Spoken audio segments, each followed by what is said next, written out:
ᱟᱨ ᱰᱟᱹᱱ ᱢᱮᱱᱛᱮ ᱫᱚ ᱚᱱᱠᱟᱱ ᱠᱚ ᱡᱚᱡᱚᱢ ᱵᱚᱸᱜᱟ ᱫᱚ ᱵᱟᱹᱱᱩᱜ ᱠᱟᱜ ᱵᱷᱟᱞᱮ ᱵᱚᱸᱜᱟ ᱟᱨ ᱵᱟᱹᱲᱤᱡ ᱵᱚᱸᱜᱟ ᱢᱮᱱᱛᱮ ᱫᱚ ᱪᱤᱞᱤ ᱜᱮ ᱵᱟᱹᱱᱩᱜ ᱟᱠᱟᱫ ᱠᱚᱣᱟ। गंके जोहार गे इन देवदास सोरेन दा हुल न्यूज खुना मिलन मांडी गंके तो बाकुड़ा सिलपाल ᱦᱮᱸ ᱢᱟ ᱡᱚᱦᱟर ᱡᱚᱦᱟर ᱡᱚᱦᱟर गंके तिहिं गपा ñᱮᱞᱚᱜ ᱠᱟᱱᱟ से सेदाय खन गे नवा दो नवा कथा दो बांग कना मेनखान तिहिं गपा आयमा जायगा रेना खबर सामने रे हिजु कना जहां दो हुयु कना डन डपन इदि कते आर तोमे बोन दाल तोले कोआ अबो सांतार समाज रेन गोगो हड़ कोगे आर एमन की कुटुम गय हबन कुटुम गय कोआ ने हाले रेना घटना जदिन मेना ताले खान दो अब पुरुलिया रेना रघुनाथपुर रेना घटना और ने बारदिन गान मांग रे जहां दो घटाव कना बीरभूम रे मयूरेश्वर 2 रे बारिया गोगो हड़ को कुटुम गय केत किने चेदम मेना नवा को इदि कते तो नवा इदि कते दो अबो जहाय दो समाज को परिचालनाय दाको से समाज को चलाव दा आतु रेन मंझी गोडेत जग मंझी नायके पारानिक भद्र नुखु माने समाज रेन सावता रेन खामखुंती को आर सावते नितो जहाय दो जिते खन भारत दिसम रे मारांग सामाजिक संगठन को लेयो काना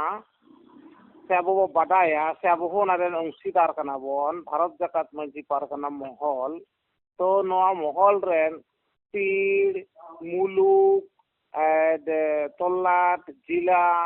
सावते पपनत पनत दिसम रे पारगाना बाबा को मिना काट कोआ नुकु पारगाना बाबा कोआ कमी होरा दो काना आतु रेन मोरे हर जहाय मिना काट कोआ से ओय सोशल इंस्टीट्यूशन जहां मिना काट ताबोना नवा उनको जते को अवेयरनेस कोआ से समाज पूरी कथम ठीक को तहेना नवा इदि कते कमी कना आतु मोरे हर साथे पारगाना भारत जाकात मंझी पारगाना महल रेन गमके को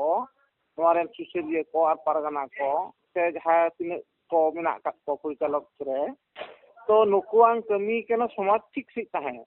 मेनखान नितो जहां ñeलok कान दो डंडपुन तालाते कुटुम गज तो नवा दो समाज जहां को परिचालना दा नुकुआं मदो वीक पॉइंट कना और भारत जाकात मंझी पारगाना महल रेन गमके को जहां दो मिना काट को अचू डोडे रे नुकुआ हटा वीक पॉइंट कना और नुकुआ वीक पॉइंट जदि बांग थाहे को नितो भारत दिसम रे चिता नवा कुटुम गज हुआ और सावते नितो जहां तो सरकार को परिचालना दा जितगुलो पॉलिटिकल पार्टी रेन लीडर को ना नुको नुकुआ हो ता वीक पॉइंट कना और एडमिनिस्ट्रेटिव लेवल रे पुलिस प्रशासन से बीडीओ एसपी डीएम नुकुआ वीक पॉइंट कना ले गानो जतो होरा केना दो वीक पॉइंट कान ताकोआ अडी लजा पड़ा और दुख ना कथा नवा दो ñeलok kana गंके अबो सांताल समाज रे नित ओझा ओझा सेदाय हो ओझा और नित हो ओझा नुकु ओझा गे सेले डन को ठाड़ो गोटायेत कोआ जान गुरु को ओझा को नुकुआ भूमिका ओकाल काम ñेलदा से नवा को टेका को टेका तबन टेकाव दारामा असल दो नितो नंका कना आदो ओझा बाबा दो चिरबो ओझा को मा एक्चुअल पहिलांग रीति आ धारा लेका दो ओझा जहां कमी होरा कना एक्चुअल ओझा मीनिंग दो कना संताली ते एक्चुअल इंग्लिश ते मेन लेखान दो कमांडर माने समाज रे से आतु रे बैरी को साला तुपुत लगित ते से बैरी को जांगे दाराम करना कमी होरा कान तको ओझा कोआ मेनखान नितो ओझा कमी होरा दो हुई कना माने सुजुग नाम लेखान आतु रेन हर को रोग बिगिन को पड़ा लेनखान एन उनको ठेक कोना पौरे सीम आ टाका मारा रना रास्ता कान तको नितो दो और उनारे नितो अबुरेन जहां दो धर्म गुरु को लेयो कान अदो सरी धर्म गुरु मेन मिता को और साना धर्म गुरु मिता को और विदिन धर्म गुरु मिता को नुको धर्म गुरु हो कुसंस्कार ना को कमी कना ओना कारण ती नुको ओझा बाबा दो नु आस्कार को नामदा एकाल ओझा महा ñeलok kana जे अबोरेन जहां को बोंगा बुरु बांग बोंगा काते मैक्सिमम ओझा गे ताते 99.9% गान होयतो ओझा गे ñेल कोआ जे छातिक रेन बोंगा को बोंगा को कना दिकुरेन बोंगा मनसा बोंगा काली बोंगा दुर्गा बोंगा आर हो एमान को आदो नुनुकु आर अबोरेन बोंगा अबोरेन होड़ सेन काते को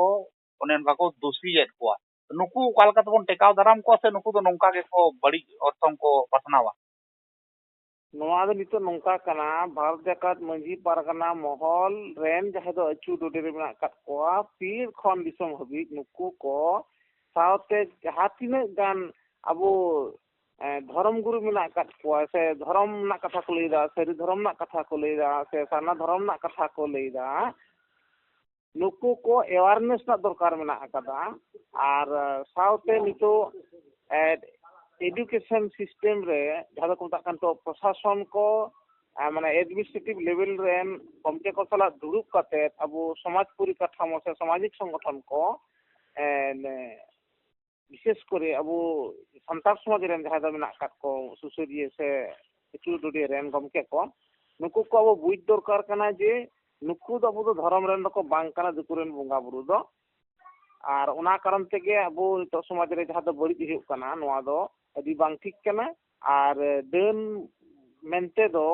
उनकान को जजम बुंगा दो बनु कत्वा बुंगा बुरु दो जतोय को भागिया बुंगा बुरु दो जुमित ना कथा कना एभेर ना कथा कना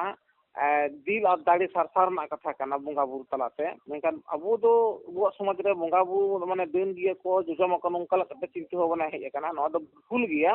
और नोआ भूल संशोधन से अवेयरनेस ना मारांग कमी को कराव के अबोरेन धर्म गुरु को साथे अब मझी पारगाना भारत जगत मझी पारगाना रेन गमके को अदो नुको ना कमी रे बनु कत कोआ उना कारण ते नितो समाज रे नितो देन दुपुन कुसंस्कार पेरेजक कान कल कल और नोय जे नेलो कना जे ओय बोंगा रना कथा हा बार बार लयो कना नोआ को खान गे एक्चुअली सारी की भाली बोंगा को मिना कोआ से बड़ी बोंगा मा ओय दमे को दर्शावेत को आदो भाली बोंगा और बड़ी बोंगा जुदी मिना कोआ ताले नुको आको मध्य चिदा बांग को लड़ाई कना अबो गोगो हड़ को जे जीवी चला कना नुको को तो नोआ हां